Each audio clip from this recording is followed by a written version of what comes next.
नमस्कार, Day to Day News Bharat में आप सभी का स्वागत। मैं दिवांशु।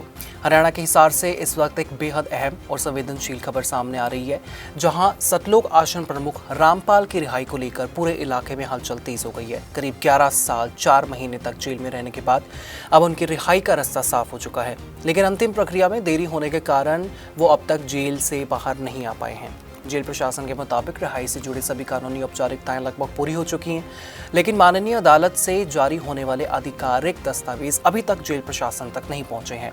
यही वजह है कि रिहाई में तकनीकी देरी हो रही है, जबकि परिवार और समर्थकों की नजरें इस पर टिकी हुई हैं कि आखिर वो कब जेल से बाहर आएंगे। जेल परिसर के बाहर और आसपास का माहौल इस समय बेहद सक्रिय और सतर्क नजर आ रहा है। दिल्ली नंबर की एक डिफेंडर गाड़ी और उसके साथ एक काले रंग की स्कॉर्पियो जेल परिसर में पहुंची है, जिसमें रामपाल के परिवार के सदस्य मौजूद बताए जा रहे हैं। इन गाड़ियों की मौजूदगी से ये साफ संकेत मिलता है कि परिवार पूरी तरह से रिहाई के लिए तैयार हो चुका है और जैसी ही प्रक्रिया पूरी होगी, रामपाल को वहां से लेकर ले जाया जाएगा। सूत्रों के अनुसार रिहाई के बाद उनका पहला पड़ाव सोनीपत स्थित आश्रम हो सकता है, जहां पहले से ही तैयारियां शुरू कर दी गई हैं। प्रशासन ने इस संभावित मूवमेंट को देखते हुए सुरक्षा व्यवस्था कड़ी कर दी है और कई जगहों पर नाकेबंदी भी की गई है, ताकि किसी भी तरह की भीड़ या फिर अप्रिय स्थिति से बचा जा सके। रामपाल की रिहाई का रास्ता उस समय साफ हुआ जब माननीय पंजाब और हरियाणा हाई कोर्ट ने उन्हें एक महत्वपूर्ण मामले में नियमित जमानत दे दी।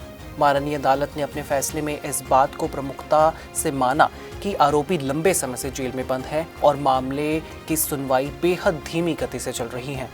इस केस में कुल 425 गवाह बनाए गए थे, लेकिन अब तक केवल 38 इसमें गवाह जो है उनकी गवाही दर्ज हो सकी थी। यह आंकड़ा इस बात की ओर इशारा करता है कि ट्रायल के जल्द खत्म होने की संभावना काफ़ी कम है।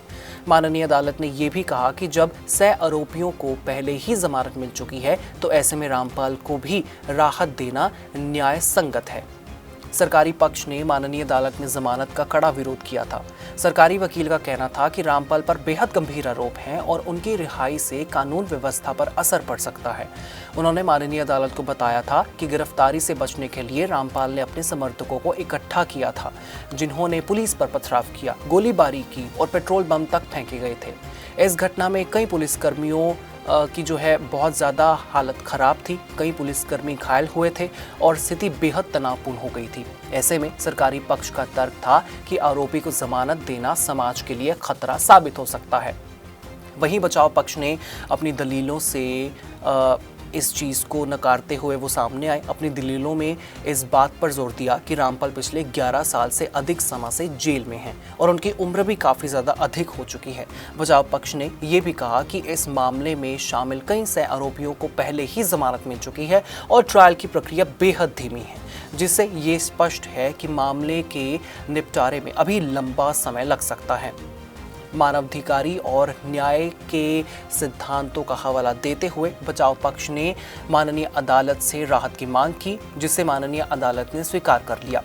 रामपाल का नाम अचानक जो है चर्चा में नहीं आया, बल्कि वो पिछले कई सालों से विवादों और चर्चाओं का हिस्सा रहे। करीब 100 करोड़ रुपए की संपत्ति और 25 लाख अनुयायियों का दावा करने वाले रामपाल पहली बार 2006 में उस समय सुर्खियों में आए थे, जब उन्होंने आर्य समाज के संस्थापक स्वामी दयानंद सरस्वती की पुस्तक सत्यार्थी प्रकाश पर विवादित टिप्पणी की थी। इस टिप्पणी के बाद आर्य समाज और उनके समर्थकों के बीच तनाव बढ़ा और हिंसक झड़प में एक व्यक्ति की मौत भी हो गई थी। रामपाल का जन्म 8 सितंबर 1951 को हरियाणा के सोनीपत जिले के धनाना गांव में हुआ था, जिन्होंने इंजीनियरिंग में डिप्लोमा किया और सिंचाई विभाग में जूनियर इंजीनियर के पद पर नौकरी भी की। हालांकि नौकरी के दौरान विवादों और अनुशासनहीनता के आरोपों के चलते उन्हें सेवा से बर्खास्त कर दिया गया था। इसके बाद उनका रुझान धार्मिक गतिविधियों की ओर ज्यादा बढ़ा। शुरुआती दौर में वो हनुमान जी के भक्त रहे और नियमित रूप से हनुमान चालीसा का पाठ करते थे, लेकिन बाद में कबीर पंथ संत रामदेवानंद के संपर्क में आने के बाद उनके जीवन की दिशा बदल गई। साल 1999 में रामपाल ने रोहतक जिले के करोंधा गांव में आपको बता दें कि सतलोक आश्रम की स्थापना की। धीरे धीरे उनके सत्संग में लोगों की भीड़ बढ़ने लगी और उनके जो है अनुयायियों की संख्या लगातार बढ़ती चली गई। बाद में हिसार के बरवाला में भी उन्होंने एक बड़ा आश्रम स्थापित किया जो करीब 16 एकड़ में फैला हुआ है। इस आश्रम को किसी किले की तरह बनाया गया जिसकी दीवारें करीब 30 फीट ऊंची और कई परतों में बनी हुई है। अंदर हजारों लोगों के ठहरने की व्यवस्था भी है। रामपाल के आश्रमों और संपत्ति को लेकर भी कई दावे किए जाते हैं। सपनों का घर देख रहे हो तो सही वीडियो पे आए हो। जी हाँ, अगर आप एक प्राइम लोकेशन पे अपने लिए घर देख रहे हो तो जेनेसिस हाइट और स्क्वायर आपके लिए एक लग्जरियस प्रॉपर्टी लेके आया है। इसमें आपको लग्जरियस फ्लैट, पेंटा हाउस, क्लब हाउस की सुविधाएं देखने को मिलेगी और जो जल्द ही बनकर तैयार हो जाएगी। और इसके साथ ही अगर हम बात करें इसके ग्रीन एरिया की, जो 3 एकड़ में फैला हुआ होगा, इस ग्रीन एरिया में सबसे बड़ी बात यह है कि आप अपने बच्चों के साथ क्वालिटी टाइम स्पेंड कर सकते हो, साथ ही अपने बच्चों को नेचर के साथ भी कनेक्ट कर सकते हो। बताया जाता है कि उनके पास दर्जनों लग्जरी गाड़ियां थीं जिसमें मर्सिडीज, BMW जैसी कारें शामिल थीं। इसके अलावा ट्रैक्टर, बसें और अन्य वाहन भी उनके काफिले के हिस्सा बताए जाते हैं। हरियाणा के अलावा मध्य प्रदेश, राजस्थान और दिल्ली में भी उनकी ज़मीन और संपत्तियां होने की बात कही जाती है। विवादों का सिलसिला यही नहीं रुका। 2013 में एक बार फिर उनके समर्थकों और आर्य समाज के लोगों के बीच झड़प हुई जिसमें 3 लोगों की मौत और कई लोग घायल हुए। इसके बाद पुलिस ने आश्रम पर कब्जा कर लिया। वहीं 2014 में माननीय अदालत में पेशी और वीडियो कॉन्फ्रेंसिंग के दौरान भी उनके समर्थकों ने बवाल किया जिसके चलते माननीय अदालत की अवमानना का मामला सामने आया। बार बार वारंट जारी होने के बावजूद रामपाल की पेश न होने और उनके खिलाफ गैर जमानती वारंट जारी किया गया था। रामपाल के आश्रम की संरचना और सुरक्षा व्यवस्था भी हमेशा चर्चा में रही है।